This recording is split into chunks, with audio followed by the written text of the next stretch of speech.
No, we're not gonna reread it. We're just going over what is there. Picture the earth. This started out with how people first started with everything, and it's about geography. And what they do is they're starting out by telling us how each one of these study weeklies is set up, okay? And they start out telling about things on the front. They have a little connections thing at the bottom. Then inside you have the lesson. That's usually going to go across the top part of it from one side to the other. Then you'll have something about an American character, a person that lived in this time period or did whatever it is that they're talking about in that lesson. Then they'll have trades or technology. They'll talk about silversmiths sometimes. They'll talk about different things. Today they talk about cartography. And then they're also going to include a biography of someone, okay? And that's what that first part, Picture the Earth, is about. Then down below, they have help with the connections. What they're doing is telling you that you can go and do these things online. And in fact, you're going to be doing them. I know the distance learners, they're reading through online and they can answer the questions afterwards. And they'll get points for each one. They're not points that are going towards a grade or score. They're points that are going towards you scoring more points and more points. And then there's supposed to be things that you get to achieve from these points. It might be medals or whatever that they have. Then they go into the inside, the lesson. This lesson is about geography and maps. It's not about a time period or anything. It's about geography and maps. And the first part that they talked about was the political maps. Political meaning countries. Up here we have our North America, and they have that in there. We have pink, green, and purple. The reason they have those is because those are three separate countries, three separate governments, okay? Canada has their government, we have our government, Mexico has their government. That's where they say it's a political map.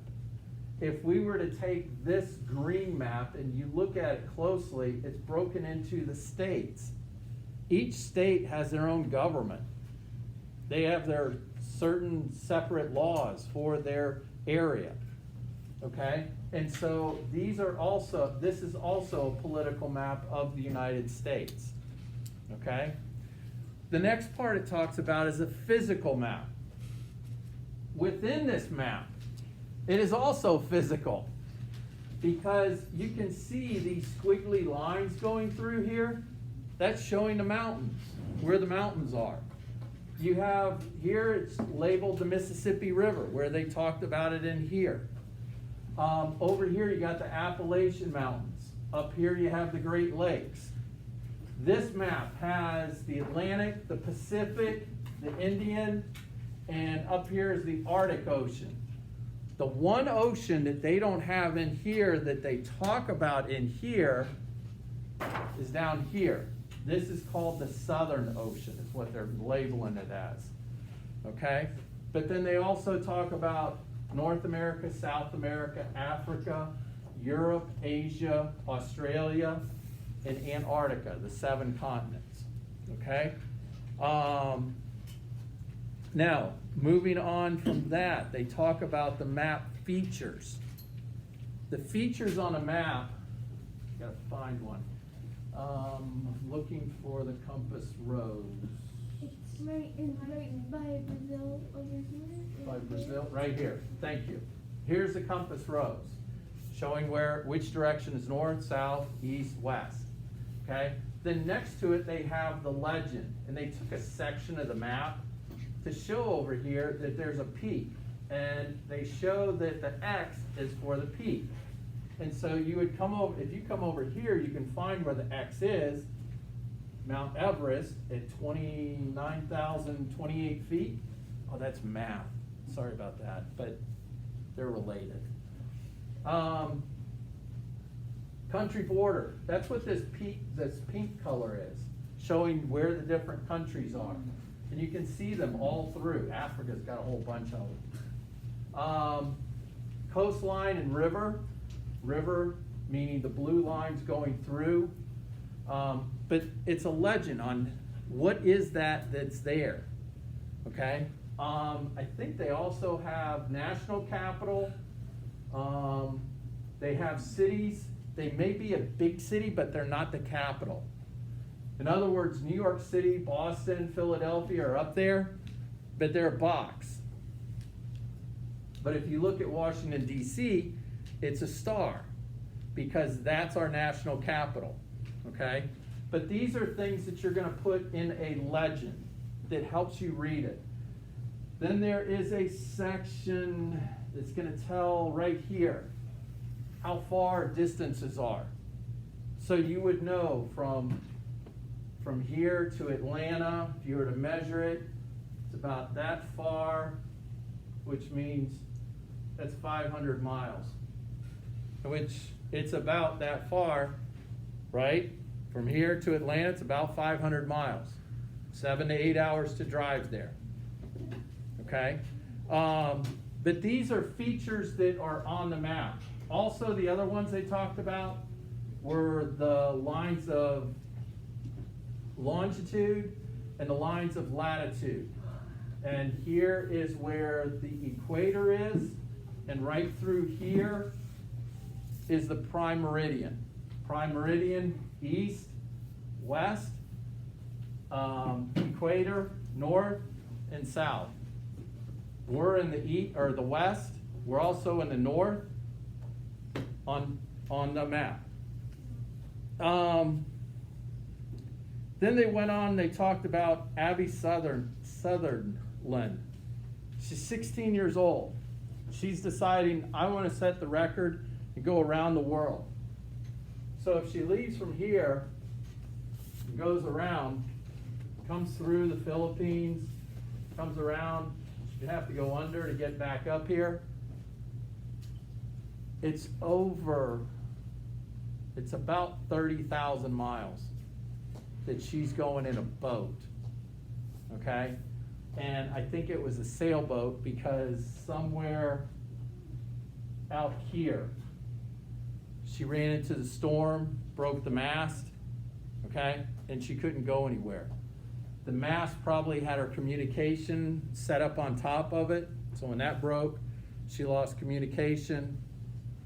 And so that's what that was about. But she wants to go try it again, okay? Because she's determined to get this record. Then it goes on and talks about cartography. Cartography is map making, okay? Today, it's a lot different than what it was back then. Back then, they had to go by, well, the North Star is over here. So if the North Star is there and I'm showing with my right hand, that means I'm facing west. Behind me would be east. So if I'm that way, if I turn and face north, over here's the east, over here's the west. The sun's going to rise over here, come up, and set over here in the west. Behind me, south is south, okay? And so they would use that, but to draw these, I don't know how they drew all of these shorelines. Because if you go out in a boat and you're out there along the coast and you start drawing, that's a lot to draw. And it's huge. And this guy, Alexander Humboldt, that Luke read about, he came over and drew a bunch of this.